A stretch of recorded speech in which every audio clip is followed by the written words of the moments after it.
Usamos electricidad y electrónica de aeronaves. Electricidad y electrónica de aeronaves. Ya hemos platicado en electricidad y electrónica, hemos platicado de todos los sistemas esenciales y comentamos que dentro del primer panel electrónico de la aeronave, pues tenemos el panel de comunicación, ¿vale?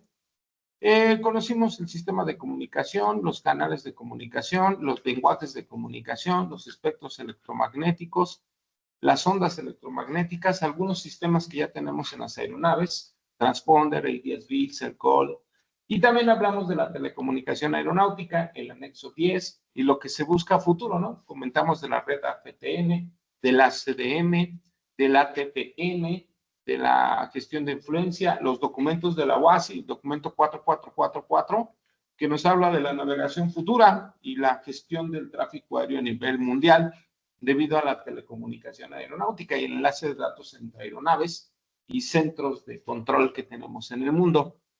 También comentamos de la historia de la comunicación y comentamos de los últimos avances en tecnología, como la navegación basada en el performance, en el PBN.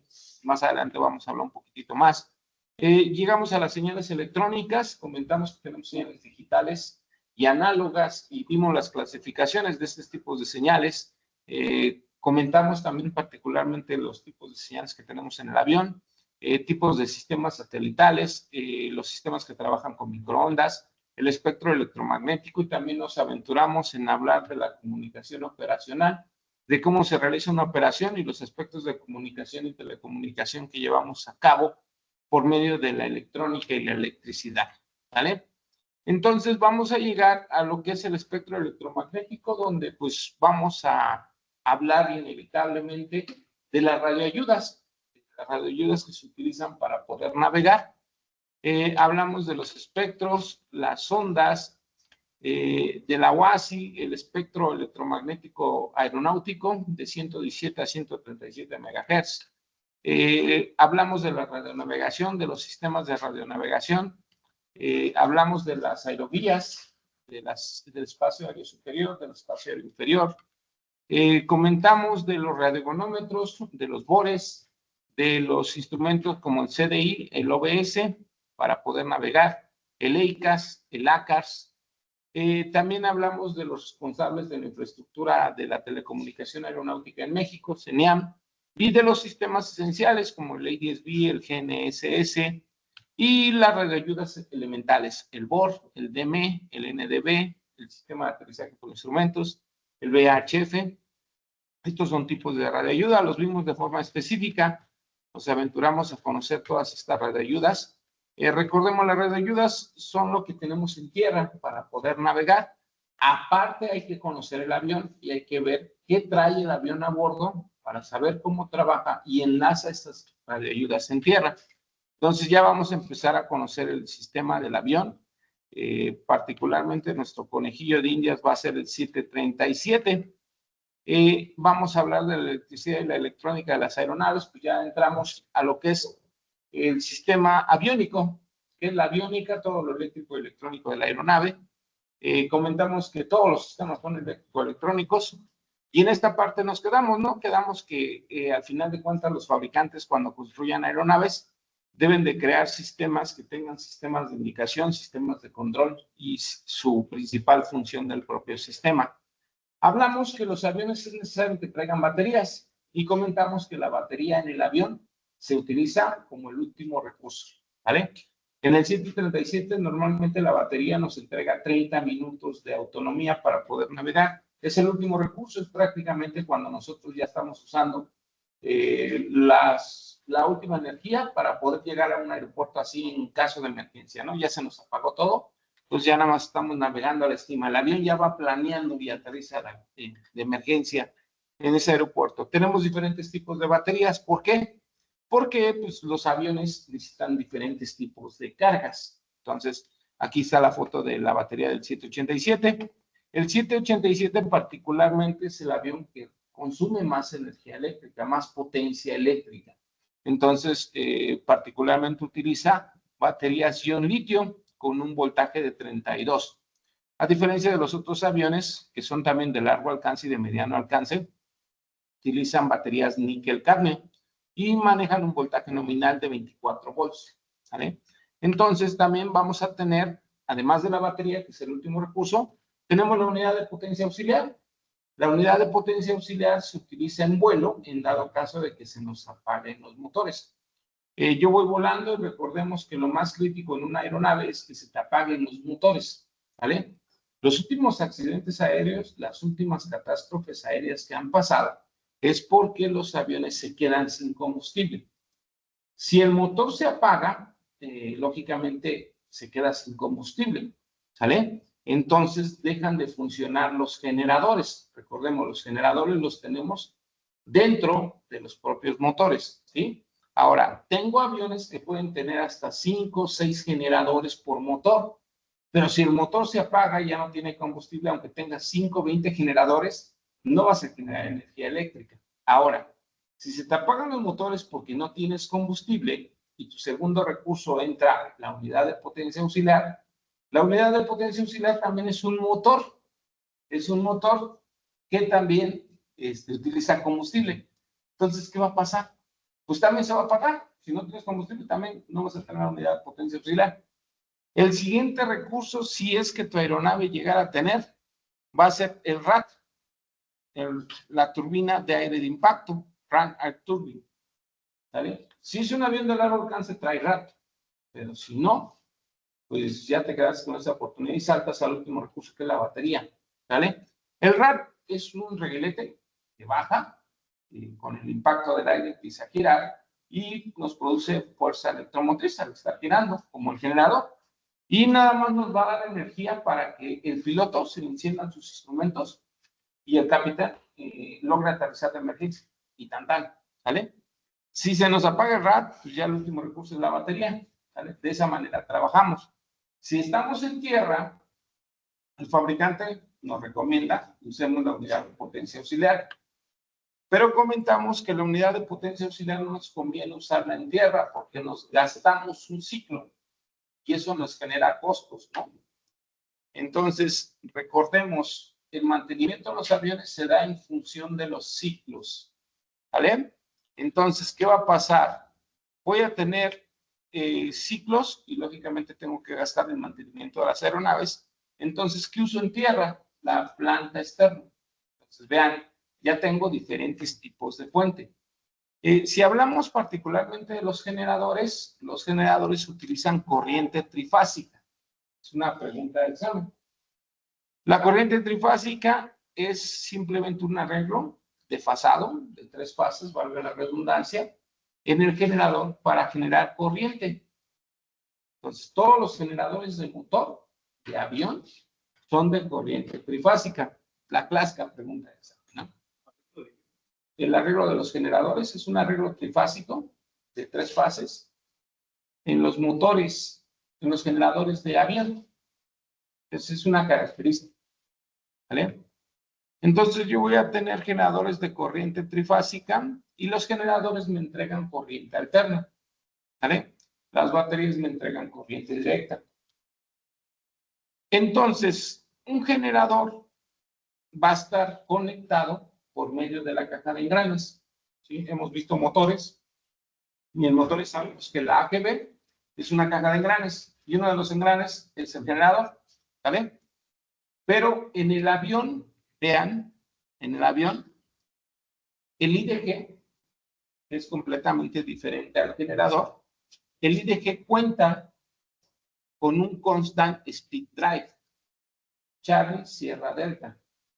Constant Speed Drive significa controlador de velocidad constante, ¿vale? El controlador de velocidad constante es un arreglo de engranes que hace que el generador gire a una velocidad constante. A ver, si yo tengo la caja de engranes del motor, la caja de engranes del motor está conectada ¿a qué eje? Al eje del motor. ¿N1 o N2? ¿Seguros? N2. Se conecta la caja de engranes, se conecta el CFM al N2, al eje de alta velocidad. Entonces, si el motor gira a altas velocidades, ¿qué va a provocar el generador? Voltajes altos porque está girando a altas velocidades. Si el motor gira a bajas velocidades, va a provocar voltajes bajos. Entonces, ¿qué hago? Conecto un constant speed drive o casera delta, que no es más que un arreglo de engranes, para hacer que mi generador, a pesar de que el motor gire a altas velocidades o bajas velocidades, simplemente gire a una velocidad constante. Si yo hago que mi generador gire a una velocidad constante, ¿qué provoco? Un voltaje constante. ¿Vale? Entonces, un generador de motor está compuesto por un constant speed drive y un generador. Entonces, el generador de motor se llama IDG. India Delta Golf. ¿Qué significa? Es generador diferencial integrado. ¿Sale? El generador de motor se llama IDG y está conformado por un constant speed drive y un generador. ¿Sale? ¿Sí, sí queda claro? ¿Sí? ¿Seguros? Ahora, el generador me va a producir la corriente alterna. Entonces, yo tengo que controlar a dónde voy a mandar esa corriente alterna. ¿Cómo la controlo? Con el Generator Control Unit. Entonces, vean, yo ya cómo estoy aprendiendo aviónica. Ahora, el Generator Control Unit es la computadora controladora de la corriente del generador. Entonces, tengo una fuente, que es el IDG. Tengo un controlador, que es el GCU, Generator Control Unit, es unidad de control de generador. Y tengo un distribuidor. La GCU controla la energía, ¿no? Controla la energía. Y el distribuidor se llama barra. En inglés es buses. Los buses distribuyen la energía y los GCUs controlan la energía. Entonces, vean, cada vez que yo tengo una fuente, le debo de poner un controlador y tengo que ponerle un distribuidor. Entonces, tengo un controlador de generador, se llama GCU. Entonces, ¿qué otra fuente tengo en el avión?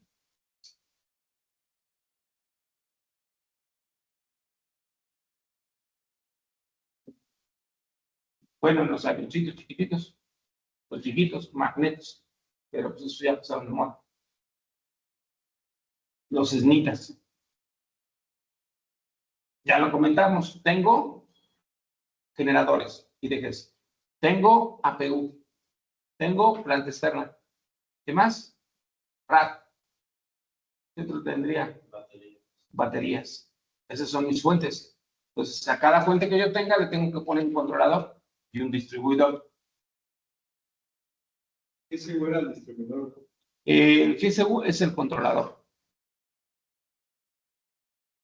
El Generator Control, de hecho lo dice, control, ¿no? Generator Control Unit es controla. El bus distribuye. La barra distribuye. También aquí es importante saber, cuando tú diseñes un sistema de avión, vas a trabajar con ciertas frecuencias. Estas frecuencias pueden provocar interferencia entre un sistema y otro. Si tú tienes la cabina, puedes poner el velocímetro y el altímetro pegaditos y a lo mejor los dos trabajan a diferentes frecuencias. Eso puede provocar interferencia. Entonces, la frecuencia que evita que tengamos interferencias de 400 Hz. Es otro tip. La frecuencia que evita que se tenga interferencia es la frecuencia de 400 Hz. Entonces, la mayoría de los aparatos van a trabajar con frecuencias de 400 Hz. Apenas estamos viendo fundamentos, elementos electrónicos de un avión. Entonces, yo tengo mi generador. El generador está compuesto de un constant speed drive, un generador. Entonces, un constant speed drive y un generador se llama IDG. Un IDG es un generador de avión. El IDG es el que genera corriente alterna y es controlado con el GCU, el Generator Control Unit. Y esa corriente es distribuida por los buses de corriente alterna. Que quede claro, en el avión voy a tener corriente alterna, corriente continua y corriente de reserva, backup. vas a tener corriente continua que viene de la batería con cierto voltaje nominal, corriente alterna que vienen de los generadores con cierto voltaje nominal, ¿sale? Tú debes de cumplir estándares de fabricación, ¿sale?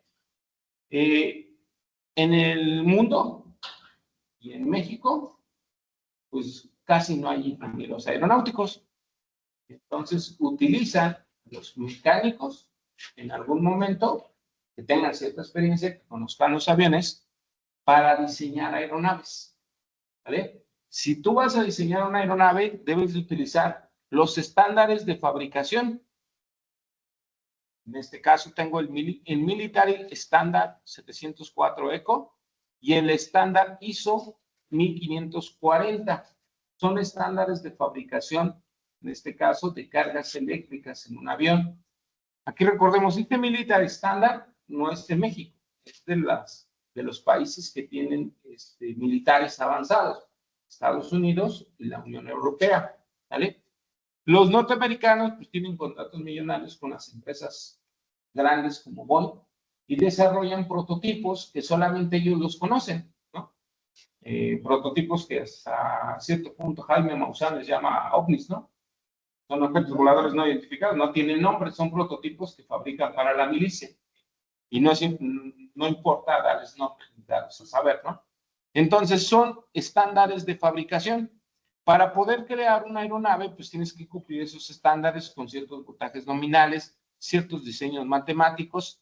No nos vamos a meter, en algún momento la matemática ya está programada a través de computadora, es lo que llaman la cuarta transformación, programar la matemática en computadoras. Entonces ya no te estreses, no le tengas miedo a las matemáticas. Si tú conoces un avión con una computadora y unos aplicativos de diseño aeroespacial, puedes construir aeronaves. En México hay muchos laboratorios que se han donados por empresas como Francia y como Estados Unidos para que los chavos se pongan a diseñar aeronaves. Se los regalan, eso sí, les ponen la única condición que cualquier diseño que salga del laboratorio pertenece a la empresa, ¿vale? Entonces, por ejemplo, Dassault Systèmes es una empresa francesa que ha puesto laboratorios de diseño espacial en la UNAC, que es la Universidad de Querétaro, y en la UTN de la Universidad de Nesa, para que diseñen aeronaves. Entonces, tenemos que cumplir los estándares. Entonces, si yo voy a cumplir el estándar militar y el estándar ISO, para poder determinar la corriente directa, voy a manejar un voltaje nominal aproximado de 22 a 29 volts. Ese es un ejemplo. Si es la Military Standard, pero si la ISO es 24 a 29, son casi aproximados. Hay corriente nominal normal y hay corriente de emergencia. Varía muy poco. Si yo voy a diseñar un avión y voy a poner los parámetros de corriente alterna, igual tengo la Military Standard y la ISO. Y aquí son parecidas, 108 a 118 volts, corriente normal y corriente de emergencia. Y vean, la frecuencia está aproximada a 400 Hz, 380 a 420. Entonces, en un avión, normalmente los instrumentos trabajan a 400 Hz para evitar interferencia. Tenemos un estándar nominal de aeronaves. Si en algún momento quisieran diseñar, le entregan la matemática, no se espantan, la matemática ya está programada en computadoras, aplicativos, así como en el celular, en Play Store descargamos cualquier aplicativo, es lo mismo, vamos a tener aplicativos que diseñan aeronaves. Entonces, de esa forma vamos a tener mucha gente que está calificada y que diseña aeronaves, ¿vale? Y más en México, ¿no? Entonces, la matemática ya está programada para poder diseñar. Todos estos estándares deben de cumplir estas características. Debemos de tener sistemas que resistan altas temperaturas extremas y fuertes gradientes. ¿Por qué? Porque el avión vuela a 40,000 pies y se enfrenta a temperaturas como menos 50 grados, ¿vale? El avión, dentro del motor, tenemos cámaras de combustión que resisten hasta 1500 grados Fahrenheit, tantos grados centígrados, entonces tenemos temperaturas muy altas. Altos niveles de humedad, los aviones vuelan en el mar, vuelan en zonas donde hay cierta humedad, en ciertas latitudes tenemos humedad, ambientes salinos en el mar, polvo, arena, entornos agresivos, atmósfera de baja densidad. El avión vuela alto, que provoca, está volando en lugares donde hay pocas partículas de aire, vibraciones y aceleraciones. tenemos aceleraciones en el propio avión, entonces todos los instrumentos deben estar diseñados para resistir todo eso. Los estándares deben de cumplir todas estas características. Estos estándares, por ejemplo, nos ha llevado que en el Airbus 320 se llegue a poner hasta tres generadores, 3 alternadores. En el Airbus 340, 4 alternadores. Estos 3, en el Airbus 320 utilizas 3 alternadores normales y 1 de emergencia. En el Airbus 340, 4 alternadores normales y 1 de emergencia. En el Boeing 747 usa 6 generadores, vean. Pero les vuelvo a repetir, si se te acaba el combustible, aunque tengas 1000 generadores, no van a encender porque el motor se apaga. Entonces, lo importante es cargar combustible. Boeing 77 utiliza 3 generadores normales, 3 de reserva. El Airbus 380 trabaja con 4 normales y 2 de reserva. Entonces, vean la cantidad de generadores. Nuestro conejillo de indias va a ser el Boeing 737. Vamos a ver cuántos generadores y se trae un generador por motor, ¿vale? Entonces, vamos a conocer sus corrientes nominales. Aquí es importante también saber, cuando hablemos de kilovolts ampere, estamos hablando de potencia eléctrica, ¿vale? Si yo solamente hablo de volts, estoy hablando solamente de tensión. Entonces, voltaje hace referencia a tensión y kilovolts ampere hace referencia a potencia. Entonces, voy a tener diferentes tipos de aeronaves con diferentes tipos de potencias. ¿Cómo dijo el otro de Kilovolts ampere, kVA, hacemos referencia a potencia. Y simplemente voltaje, hacemos referencia a tensión nominal. Entonces yo voy a tener muchos estándares de fabricación para construir aeronaves, ¿vale? México es el primer país en Latinoamérica en industria aeronáutica, ¿vale? Como somos vecinos de Norteamérica, pues los gringos les importa poner empresas en México para que paguen mano de obra en pesos y en vez de que estén pagando allá en Norteamérica dólares, ¿no? Y más aún si les cobran impuestos caros. Pues mejor han puesto industrias en México. En México existe la posibilidad de que podamos construir un avión hoy netamente hecho en México. Pero Trump lo prohibió. Y si Boeing se le ocurre hacer eso, pues prácticamente a Boeing le va a cobrar las perlas de la Virgen. Entonces, no se ha hecho. El Embraer que vuela en Mexicana de Aviación fue hecho netamente en México, porque todas las partes que se usaron, a pesar de que es una marca brasileña, tenemos posibilidad. Ya tenemos también la aeronave netamente mexicana, que es Oaxaca Aerospace, la empresa, que hizo el avión ¿cómo se llama? Pegasus, ¿cómo se llama? No recuerdo el nombre de Oaxaca Aerospace. Entonces ya tenemos industria para poder diseñar. Si nos vamos a la estadística, el avión que consume o que tiene más potencia de electricidad es el Boeing 787. Si lo comparamos, el 737-100 en 1960 y tantos consumía 150 kilovolts ampere. Conforme fue pasando el tiempo, hemos llegado al 787, que en el 2010 fue creado. Ahí tenemos 1400 kilovolts ampere. Entonces ya saben cuál es el avión que consume más potencia en electricidad. 787. De ahí le sigue el Airbus 380 y el Airbus 350. ¿Qué desventaja tiene el Airbus 380 hablando operativamente? El Airbus 380 es el avión más grande del planeta, ¿no? Pero ¿qué desventaja tiene? A comparación del 787 y del Airbus 350. Que es un avión de 4 motores. Entre más motores tengas, más consumo de combustible y eso te pega en la aerolínea, te pega en costo, ¿no? 30% de lo que gasta la aerolínea se va en gasto de combustible, ¿vale? Entonces el Airbus 380 sí es el avión más grande del mundo, pero por tener 4 motores está destinado a Ya no estamos hablando, ¿sí? Creo que ya no. Entonces, ¿quién le va a dar batalla al 787? El Airbus 350. ¿Vale? Entonces, ahí tenemos a los dos compitiendo, el Airbus 350. Entonces, cuando diseñamos un avión, debemos de garantizar las cargas eléctricas. ¿Vale? Entonces, tenemos las organizaciones, fabricantes, certificadoras, que otorgan esos estándares de fabricación. Las dos grandes autoridades que se encargan de estandarizar lo que es la industria aeronáutica es la EASA, la Agencia Espacial Europea, EASA, y la FAA, la Federal Aviation Administration. FAA es de Estados Unidos.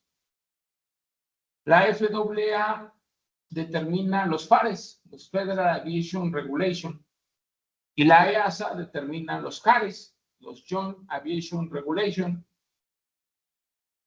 Entonces, en México todavía no tenemos regulación para fabricación de aeronaves. Dice la ley que debes de aplicar la ley de supletoriedad. Si no hay ley mexicana escrita, se tiene que buscar por tratados internacionales ley norteamericana. De hecho, pues la Constitución Política de los Estados Unidos Mexicanos es una copia de la de Estados Unidos, ¿no? Entonces, para construir aeronaves, pues tenemos esos estándares de fabricación por las grandes constructoras, en este caso las autoridades aeronáuticas, EASA y FAA. Cuando se escribe normativa para poder crear industria, cooperan todos los gremios, Sociedad de Ingenieros Automotores, Asociación de Industria Aeroespacial, etcétera, etcétera. Todas estas empresas, asociaciones, la IATA, la Federal Aviation Administration, el Departamento de Defensa, etcétera, etcétera. En México también se han organizado reuniones para que el gremio aeronáutico participe para poder colaborar en hacer reglamentación para las aeronaves. Yo he asistido a 2 reuniones y desafortunadamente, más allá de ver cooperación de los institutos, simplemente hay reclamos y peleas. ¿Vale? Entonces, si en algún día pues, tienen la oportunidad de asistir a esos lugares de cooperación, se hacen foros de Teams y de Zoom, donde cooperan, entonces pues hay que cooperar, ¿no? No hay que pelear. Entonces, me ha tocado ver que se pelean, ¿sale? Entonces, antes de entrar a la electrónica, los componentes electrónicos, pues hay que conocer un poquitito los aviones. Entonces, vamos a empezar a conocer nuestro conejillo de indias, Boeing 737. ¿Sí está en su manual? Boeing 737, sistema eléctrico y electrónico.